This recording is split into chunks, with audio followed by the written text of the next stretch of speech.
हम जो मेरिट की बात कर रहे हैं, ये अभी इस टाइम जो सिलेक्शन कमेटी हमारी देख लें, Aqib Javed head coach, Aqib Javed selector, 2 काम कर रहे हैं।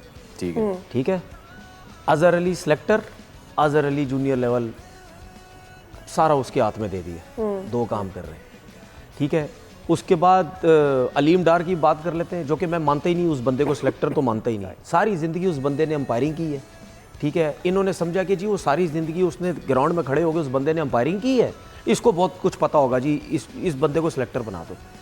ठीक है यार, इस बंदे को या इन लोगों को इतनी अकल समझ नहीं है कि यार हमने जो काम नहीं किया, हमने वो काम नहीं करना, हमारा काम नहीं। अच्छा सुनिए, थोड़े और नाम तो बताएं ना। दूसरी बात कि इनको इतना तो दिमाग चलाया करें ना कि दुनिया की क्रिकेट में ये चीज़ें सब होती हैं, नहीं होती। हर उल्टा काम। सब्सक्राइब करें और बेल दबाएं ताकि कोई खबर रह न जाए।